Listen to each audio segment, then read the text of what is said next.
welcome to my introduction to rowing session 2. Today we are going to cover the next part of the stroke, the next way to make yourself even more efficient than by just going through the sequence correctly. It's going to get into some physics, some geometry. It's going to be some fun. So first things first, let's just review the stroke a minute. So you're going to get yourself seated, like I said before, nice and stacked back. And then you're going to start at the finish, legs straight, vertebrae stacked, and then shifted to 11 o'clock. The arms, we're going to do a superhero pose up, and then about an inch away from our chest, and maybe about an inch down. From here, do arms away, body pivoting from 11 o'clock to 1 o'clock from the hips, not from any of the vertebrae, from the hips. We're going to come forward to where we feel a little pull in the hamstring. Then we're going to pull up. I say pull because I don't want you to do this or like drop. I want you to use your hamstrings to pull your knees up to your chest. So from here up, you're just going to be nice and stationary, and then you're going to use your hamstrings to pull. Then you're going to come up to the catch, where you're going to be at a 90 degree from your shin to the ground with a slight angle right here, about an inch. Then from here, you will do the opposite of what we just did. So you're going to do legs, body shifting from 1 to 11 with a straight back, and then pulling back across a horizontal. No weird circles, just boom, back. And that is the stroke. So arms, body, legs, legs, body, arms. Always the same thing. So let's talk about the physics of it. Without getting into like being a professor, I'm sure you know the laws of physics. Every action has an equal and opposite reaction, and the laws of conservation of energy. So energy can't be created nor destroyed. So that's what the basic fundamentals of rowing are. When you are pulling here, you are applying a force, right? This way. And this is tension. So the laws of physics will dictate that this, when you're in movement, so when we're going back and forth, this is going to want to pull you back, right? That is the first law of physics at work. It's not the first law of physics or motion, it's actually the third law, but in rowing, it's the first one. So you're going to have power this way, and then because of physics, it's going to want to pull back. However, if you're doing work, you have energy, right? You probably ate a sandwich or something, and you have a very specific amount of energy in your system to use. We don't want to waste any energy. And if you're on the water and you're rowing, you are trying to get from A to B, correct? So when you are pushing this way in rowing, the finish line is behind you, right? So imagine you have an oar coming this way, and then you're going to go like this. You drop the oar in the water, and then you're pushing water away.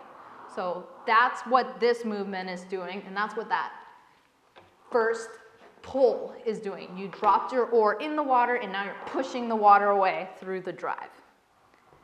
The finish line is that way, so we don't want to be negating any of the work that we just did by putting power this way. That's why the stroke is called the recovery and the drive. So we do our power this way, Physics says that there's going to be an equal and opposite reaction. So a lot of people are going to want to immediately push away with power and lunge forward with power and come up as quick as possible to get to their next stroke. But physics and thermodynamics actually states that this is using energy as well. So we want to cut that down as much as possible. We do not want our boat to be going this way and then boop, 2 steps back. This way, 2 steps back. We want to decrease that as much as possible. This is how we do it. We do something called the ratio in rowing. So the ratio is 3-to-1 generally. When you increase your stroke rating, so how many strokes per minute you do, the ratio will come down to a little bit less than that. But to start off today, we'll do 3-to-1. With the recovery, that is the 3. With the drive, that is the 1. To practice the ratio, we're going to use a 3-to-1 ratio. So the 3 is going to be applied to the recovery, the 1 is going to be applied to the drive. So you want to take 3 times as long during the recovery phase than the drive phase. In that way, you are giving yourself time to breathe, getting in oxygen through your muscles, all the good stuff.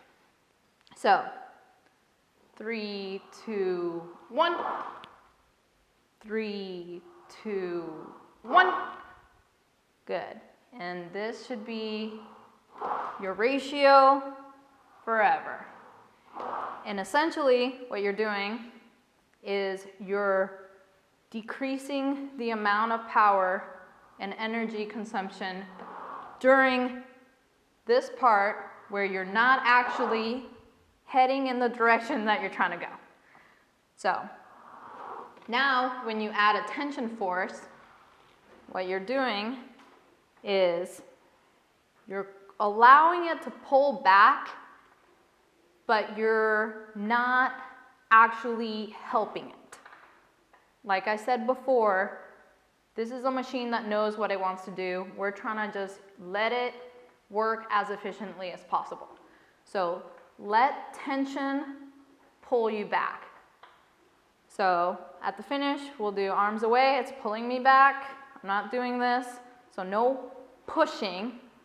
It's just bloop, forward, body forward. 3, 2, 1.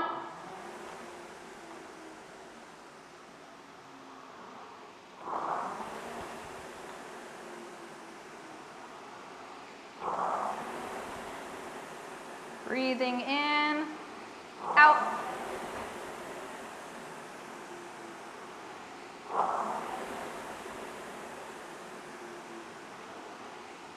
And that is the ratio. If you're doing a sprint or you're trying to get the fan moving, you might want to cut that ratio down 1-to-1, but that's really to just get it moving. You can't sustain that for a while. You're really going to be using just as much energy to get yourself forward as you are to actually drive. Not good. So the ratio, highly recommend start with a 3-to-1 ratio. I think is good. I would say actually practice without the handle for a little while to make sure that during the recovery phase, you're using your hamstrings to pull yourself up and your quads to push away. So you're still at work, you're still engaging muscles, but you're letting the tough, big muscle, your biggest muscle in your body, get some rest. Because when you're pulling forward, you're actually still using your quads. So you want to give it as much rest as possible. So that is the ratio, and hope you learned a lot today and that your stroke gets more efficient through the use of fundamental of physics and geometry and thermodynamics.